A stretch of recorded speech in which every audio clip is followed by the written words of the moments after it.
permet de tenir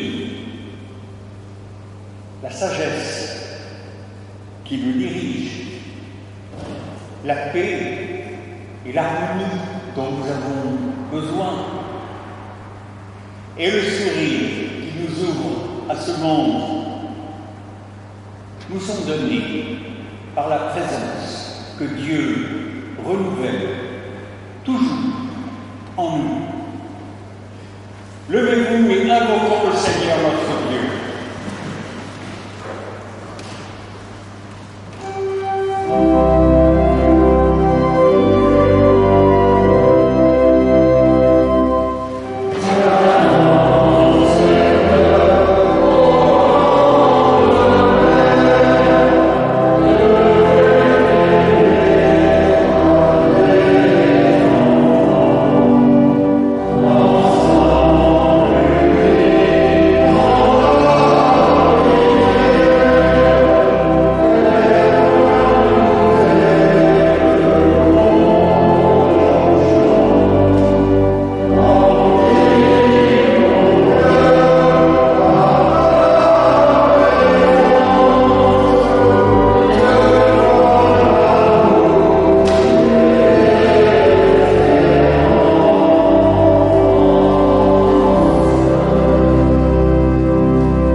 Les anges du ciel volent autour de nous. N'ayons pas peur. Soyons courageux. Soyons heureux. Et je vous invite à entrer dans la joie du culte en chantant le psaume 98, les 2 premières strophes.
ce qui est bon ou non, ce qui est juste ou injuste, ce qui est vrai ou faux. L'amour est le fondement de la justice. La justice qui veut le bien de tous. L'amour dit le droit, définit les responsabilités, les devoirs, les obligations de tous. L'amour partage entre tous les opportunités qui se présentent pour tous.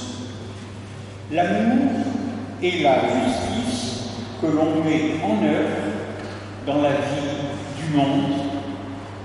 Il produit le droit et l'équité pour tous, l'amour et pour tous les hommes. Amen.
Notre Père, nous nous inclinons devant toi la tête, reconnaissant de ta présence et conscients de nos manquements à l'égard des autres, de toi, de nous-mêmes,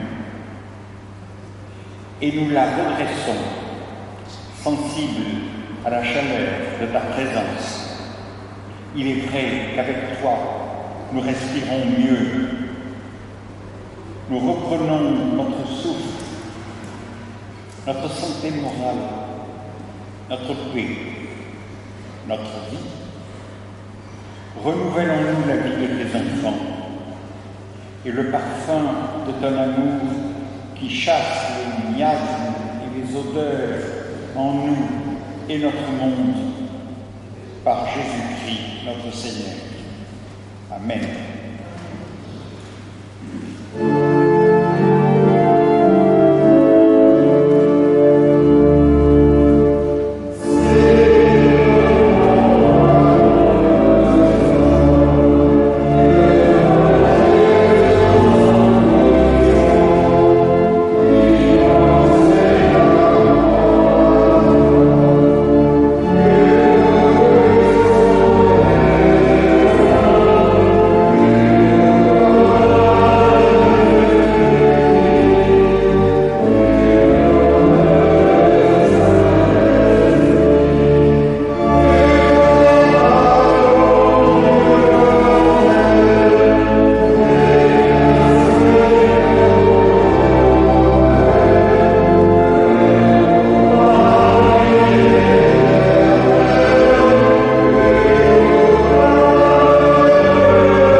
Lorsqu'ils sont en peine, redécouvrent le sourire et la force que Dieu y fait monter.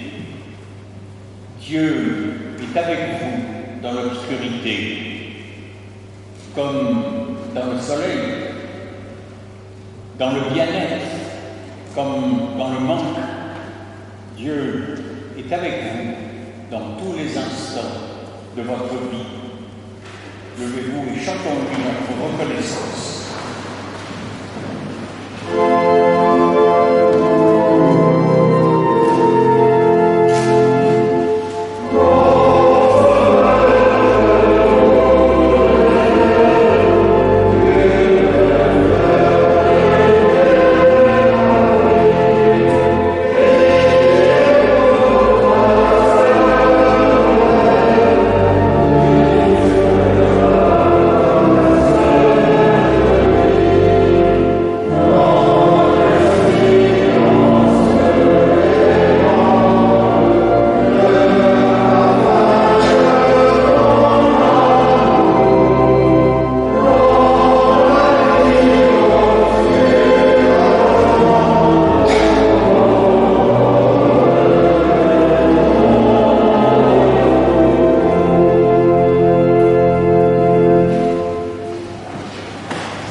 au moment de lire la Bible ou prier.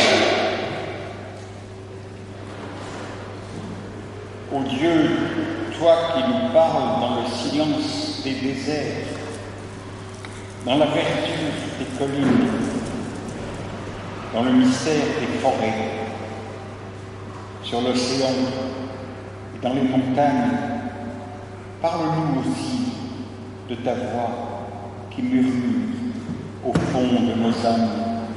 Nous t'écoutons. Amen.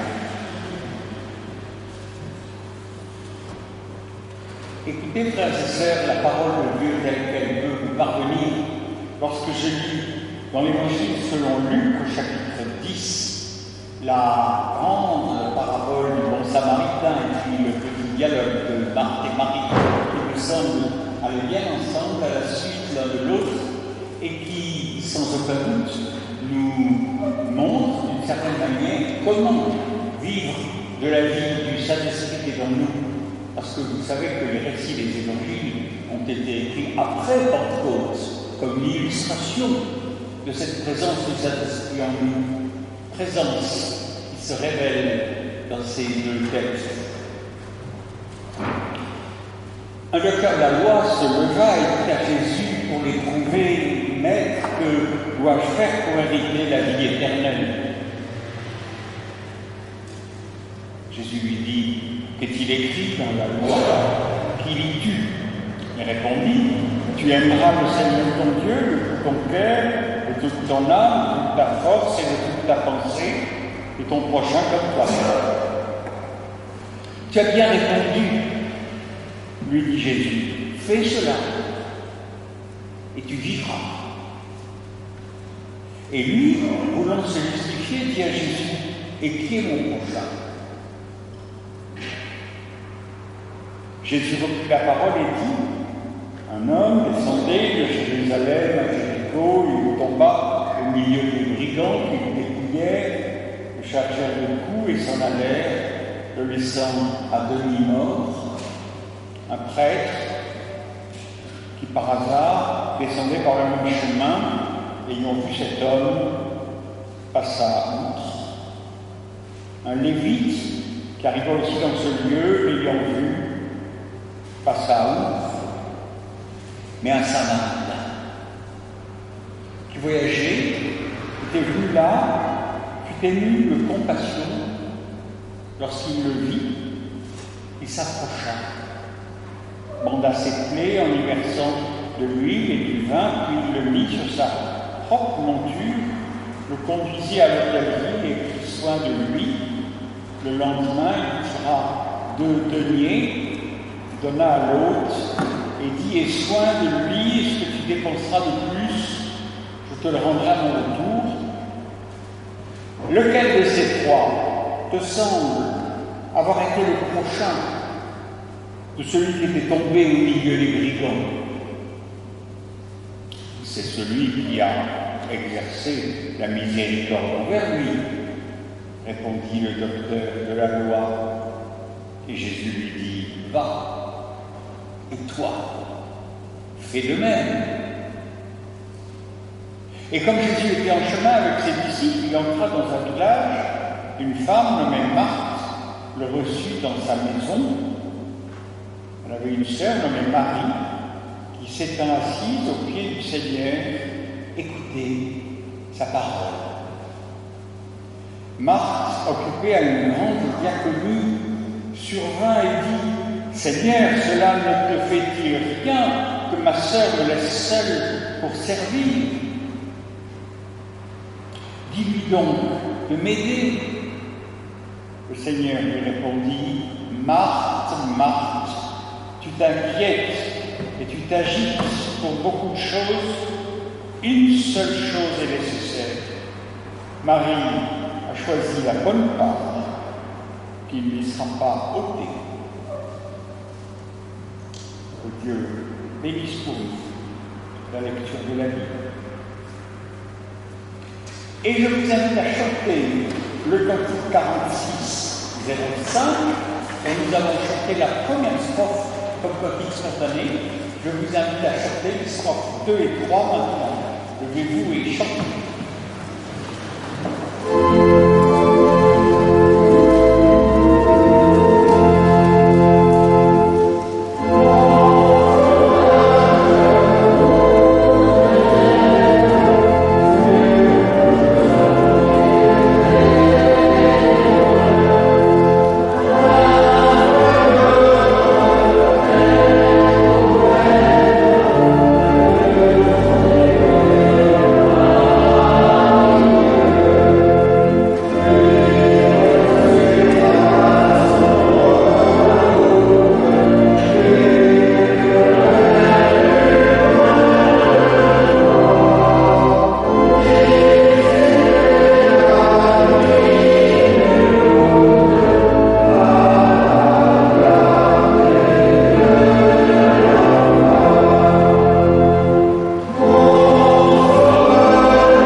Comment est-ce que le Saint-Esprit fait monter dans nos pensées la manière de vivre, la manière de penser, la manière d'être des enfants de Dieu? Le Saint-Esprit n'est pas né à Pentecôte, il existait bien sûr déjà avant, Saint-Esprit de Dieu. Le prophète Ézéchiel, au chapitre 36, disait « Dieu dit, je vous donne un cœur nouveau. Je mets en vous un esprit nouveau. J'ôte de votre corps le cœur de pierre, et je vous donne un cœur de chair. Je mets mon esprit en vous. » Et il ajoute un bon juif, et je fais ensuite en sorte que vous suiviez les ordonnances, que vous observiez et pratiquiez les lois. Bien. Lorsque Matthieu écrit son évangile, il est dans un milieu judéo-chrétien, il est très juif. Vous savez que Matthieu ne raconte pas le don du Saint-Esprit, il ne parle presque jamais de l'Esprit, il ne dit pas qu'on est animé de l'Esprit, comme si cela faisait partie de notre être. C'est Matthieu qui dit que Jésus a dit « Heureux ceux qui pleurent, ils seront consolés ». Et Matthieu ne connaît pas l'ascension de Jésus au ciel quittant les hommes. Matthieu dit bien au contraire que Jésus est toujours là, présent, avec nous. L'évangile se termine avec Jésus qui dit « Et je suis là, tous les jours, avec vous, jusqu'à la fin du monde. » Jésus, en la compagnie de qui nous vivons. Je pense aux chanteurs qui chantaient « Je ne voudrais pas être un menteur, car j'aurais peur que mon Seigneur vienne et me trouve en train de mentir. » Pour Matthieu, il faut vivre en compagnie de Jésus. Et le Saint-Esprit, on laisse ça à Jean. Jean qui dit, ce n'est pas Pentecôte que le Saint-Esprit a été donné, c'est la Pâques. À Pâques, le jour de sa résurrection, Jésus vient vers les disciples, il souffle sur eux et il leur dit, je vous donne le Saint-Esprit. Ce qui fait que lorsqu'on relit tout l'évangile de Jean, on comprend que l'on vit désormais, depuis le renouveau, la résurrection flamboyante de Pâques dans ce monde nouveau. D'ailleurs, Jésus dit par exemple à la Samaritaine, l'eau que je lui donnerai. Il n'y a pas seulement le symbole du souffle, il y a aussi le symbole de l'eau, d'autres encore pour le Saint-Esprit. L'eau que je lui donne devient en lui une source d'eau vive qui rejaillit jusque dans la vie éternelle. Frères et sœurs, si vous écoutez, relisez l'évangile de Jean, vous puisez en vous cette eau qui jaillit en vous et sur les autres, et jusque dans la vie éternelle. Mais c'est un texte de l'évangile de Luc que j'ai lu le Saint-Martin et Marthe et Marie. Luc qui nous dit, il est le seul à dire, le Saint-Esprit doit être célébré le jour de Pentecôte. La Pentecôte, c'était la fête juive où l'on célébrait le nom de la loi. Aussi bien la loi dont parlait Ézéchiel, justement. La loi qui a été gravée par le doigt de Dieu lui-même, aussi par le doigt de Moïse, sur 2 tables de pierre, de telle sorte qu'elle ne peut pas être effacée. Dont Luc nous dit, c'est ce jour-là que les flammes du Saint-Esprit viennent sur les disciples. On comprend que la présence de Dieu en nous est gravée maintenant, non plus sur les tables de pierre, mais sur notre cœur lui-même. Ce qui fait que si nous voulons, dit Luc, comprendre comment on peut vivre du Saint-Esprit de Dieu, de Pentecôte, il faut penser à cette parole qui n'est plus sur les tables de pierre vive, mais qui est maintenant dans nos cœurs, que lisons-nous écrit dans nos cœurs? Alors il y a ce récit du Samaritain et de Marthe et Marie qui, me semble-t-il, s'opposent et vont ensemble. Luc aime bien opposer deux personnes en apparence différentes, et l'on pense que les deux sont à prendre ensemble. Dès le début de son évangile, on a vu ce style. Rappelez-vous les bergers qui étaient dans les champs à garder les moutons et à qui un ange et toute l'armée des cieux en masse apparaît pour dire: vous avez maintenant un sauveur. Avait-on besoin d'être sauvé? Voilà. Bien sûr, on ne comprenait pas encore ce que cela signifiait. Il fallait attendre 30 ans que Jésus commence son ministère. Et nous lisons l'évangile, évidemment, 30 ans après. Et les bergers qui ne demandaient rien, qui n'étaient pas particulièrement pieux, en tout cas on ne le dit pas, voient que pour eux, il y a du nouveau.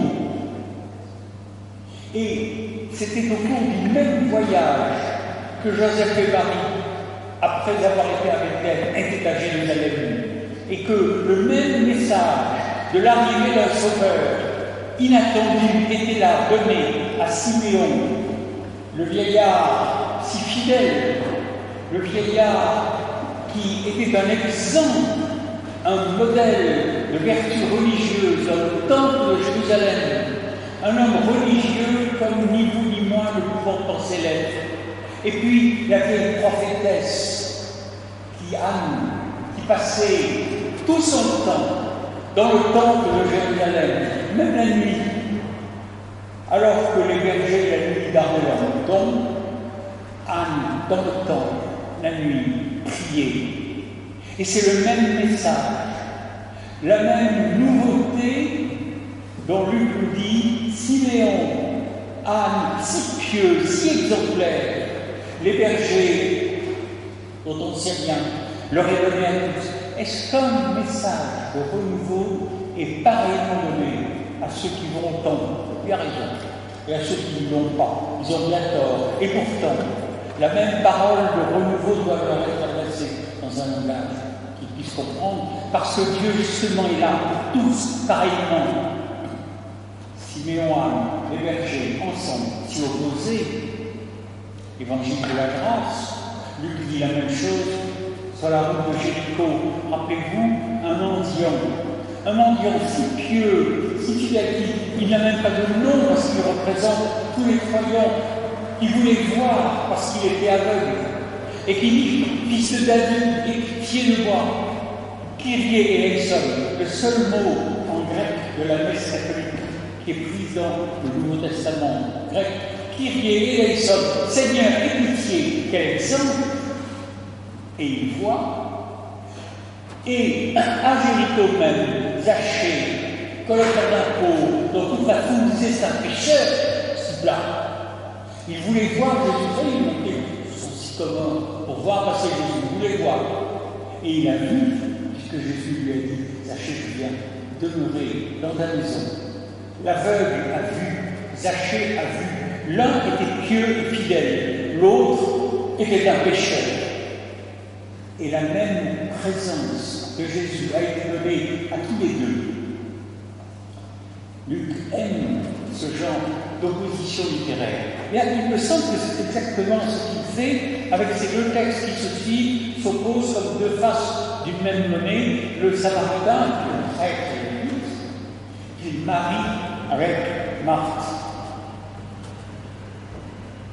Lorsque Jésus raconte la parabole du bon Samaritain, tout le monde pense: bon, c'est très bien, si on est inspiré du Saint-Esprit, si on est fidèle à Dieu, il faut aider son prochain, il faut pratiquer la miséricorde. Quel exemple que celui du Samaritain avec son huile et son vin, qui paye l'aubergiste, qui reste la nuit à s'occuper du blessé, qui reviendra. Quel exemple absolu!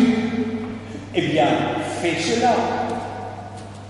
Il est évident que le Saint-Esprit met en nous l'idée de service.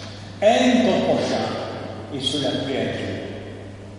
Et quand vous avez compris cela, vous lisez facile, bien sûr. Et c'est Marie qui écoute la parole de Dieu, religieuse, comme le prêtre et le lévite d'ailleurs, qui descendaient peut-être du temple, qui avaient peur de se souiller à cause de la loi de Dieu. Marie qui fait comme eux et qui écoute. Et c'est elle qui a choisi la bonne part, alors que Marthe était occupée à une grande diaconie. C'est le mot diaconie employé en grec. Marthe, qui, quand on a compris qu'il faut aider, aimer et agir, fait cela. Et directement pour Jésus lui-même. Comment peut-on faire mieux? Eh bien non. C'était Marie qui avait choisi la bonne part. Alors c'est la religion qui compte. Et le prêtre et le lévite avaient peut-être raison de ne pas vouloir se souiller. Et Jésus dit non. C'est le Samaritain.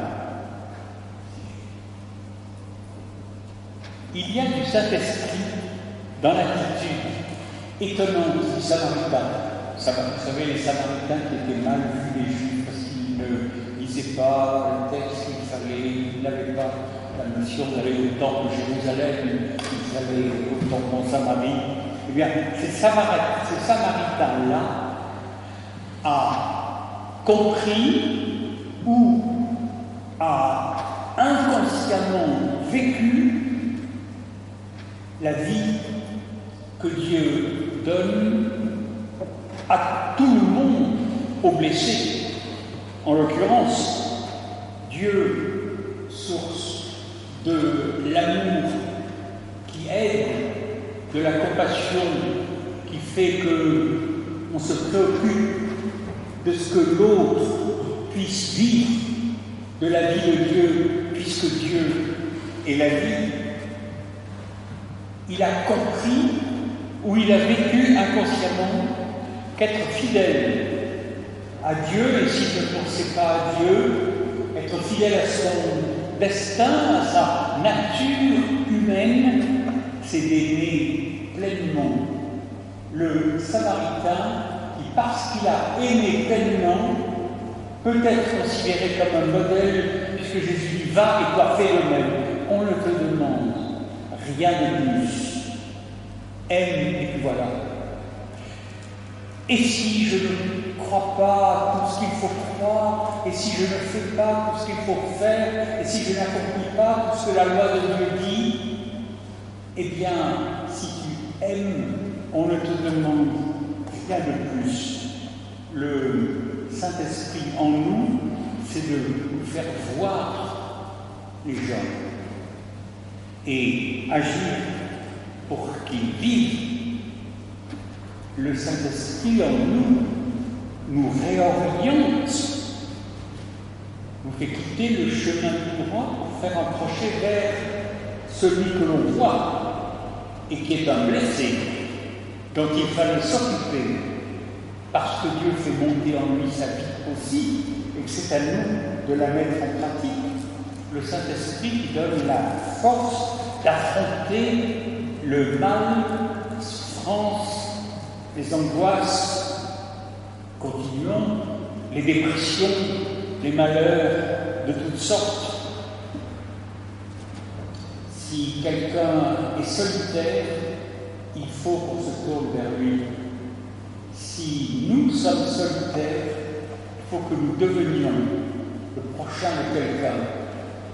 Le pasteur Schweitzer disait, avant de te demander si tu crois en Dieu, commence par faire quelque chose pour Dieu. Et tu verras, tout se résout. Agir. Et puis oublier les prières qu'on aurait dû faire, qu'on n'a pas fait, qu'on peut faire quand même. Il y a le Saint-Esprit dans l'attitude étonnante du Samaritain. Eh bien, c'est ce que n'a pas compris Marthe, parce que c'était Marie qui avait compris qu'il fallait s'asseoir au pied de Jésus et écouter sa parole, écouter ce qu'il disait. Et Jésus ne lui dit évidemment pas qu'il faut faire comme Marthe. Jésus aurait pu lui dire que c'est comme Marthe, elle se lance dans une grande diaconie. C'est ce qu'il ne dit pas. Et c'est ce que Luc nous fait remarquer avec surprise dans un texte qui suit immédiatement l'histoire du Samaritain. Jésus qui ne lui dit certainement pas non plus qu'il faut qu'elle aille au temple pour prier, pour faire des sacrifices, à la manière du livre du Lévitique. Jésus qui ne lui dit certainement pas, parce que ce n'était pas son genre, qu'il faut adresser les prières à un être surnaturel dans le ciel pour qu'il intervienne et qu'il règle tous les problèmes, chasse les Romains, arrête le racisme, etc. Comme Macron pourrait. Puis sans doute.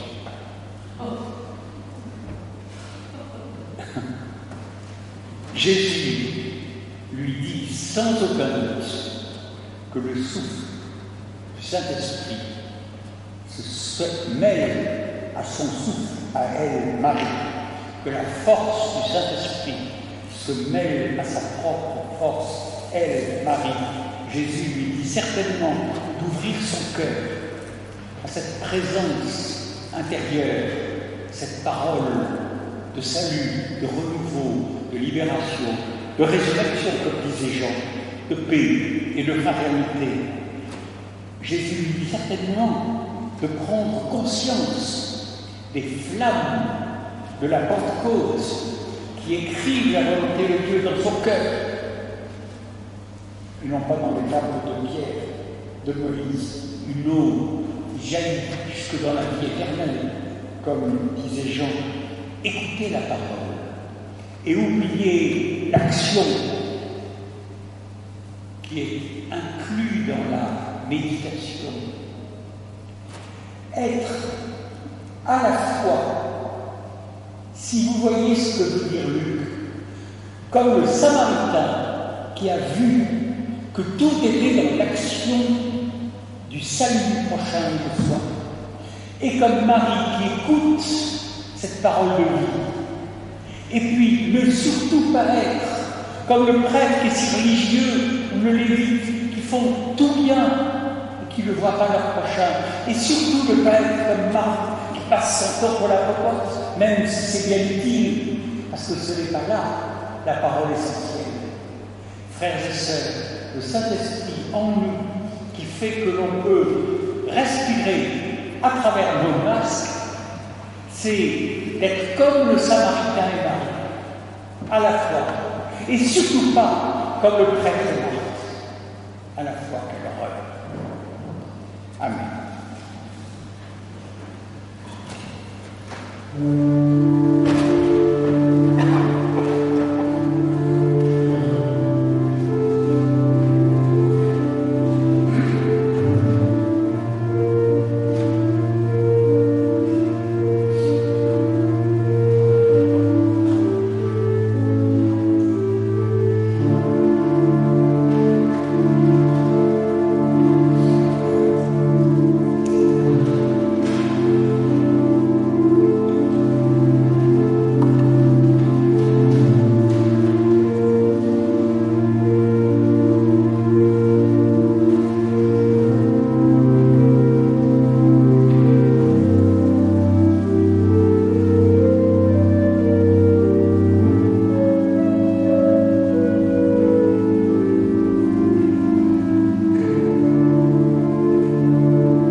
102, 3, pouvez-vous chanter.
Des bâtisseurs de bâtiments jamais finis, Dieu d'hommes qui, comme nous, espèrent la paix sur la terre.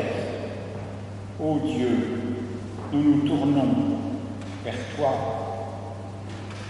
Nous croyons au Dieu de Jésus, le Fils, l'un d'entre nous, proche de nous et présent, accueillant, guérissant, libérant, ressuscitant, crucifié sur les croix du nord et du sud, de l'est et de l'ouest, Dieu de Jésus, Dieu du Saint-Esprit, nous nous tournons vers toi. Amen.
C'est le moment de l'offrande. Souvenez-vous, Dieu aime que l'on donne avec joie.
Bien évidemment, nous remercions le pasteur Gilles Castelnau pour la présidence de ce culte. Un petit rappel, puisqu'il n'y a pas d'annonce particulière, la sortie se fait par ici devant, vous ne revenez pas en arrière, vous laissez cantique et liturgie sur le banc où vous étiez.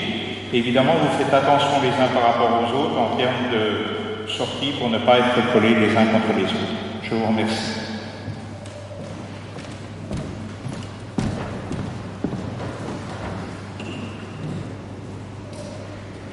Unissons-nous dans la prière d'intercession.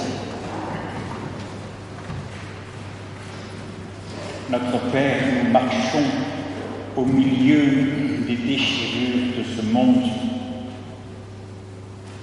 Nous t'en prions, fais monter dans nos cœurs et dans nos pensées encore et toujours ton Saint-Esprit de vie, de fraternité, de dynamisme créateur. Et nous proclamerons au monde, dans son langage, au milieu de l'exclusion et du désespoir, de l'indifférence et de l'agressivité, la bonne nouvelle de la paix intérieure, de la réconciliation, de la guérison, de la justice. Et nous marcherons ainsi dans la foi et dans l'espérance de la plénitude de ta vie. Notre Père qui es aux cieux, que ton nom soit sanctifié, que ton règne vienne, que ta volonté soit faite sur la terre comme au ciel. Donne-nous aujourd'hui notre pain ce jour. Pardonne-nous nos offenses, comme nous pardonnons aussi à ceux qui nous ont offensés. Ne nous laisse pas entrer dans la tentation, mais délivre-nous du mal, car c'est à toi qu'appartiennent le règne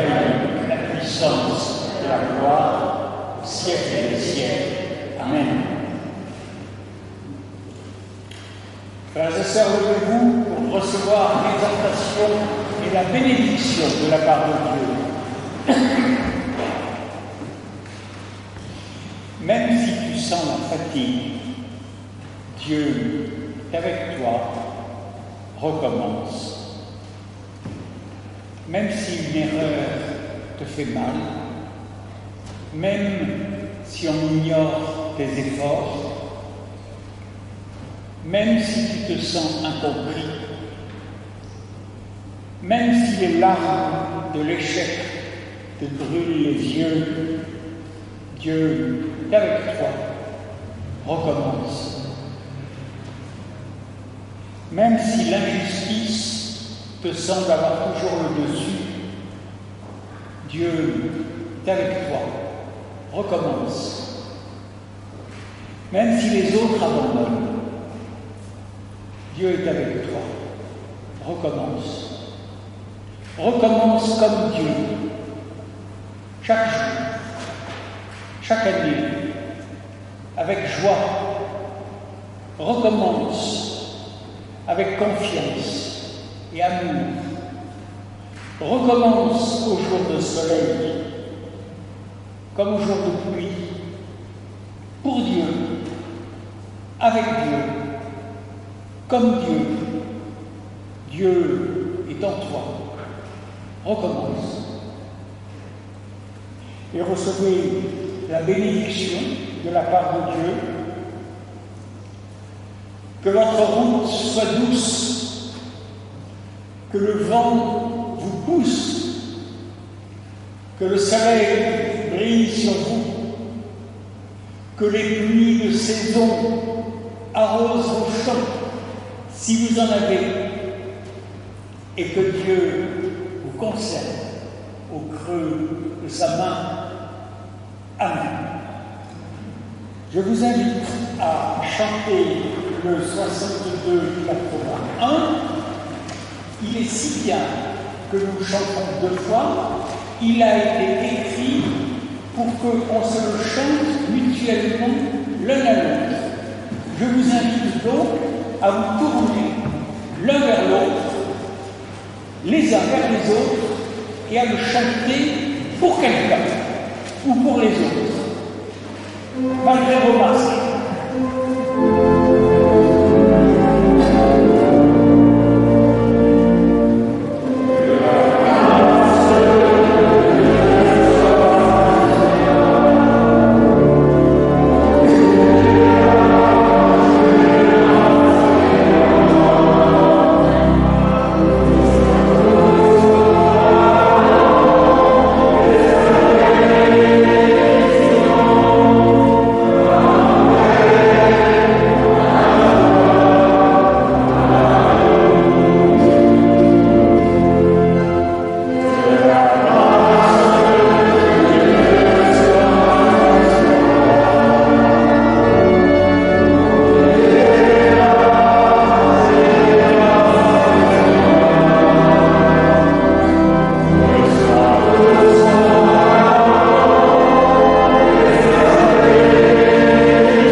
Rampez dans la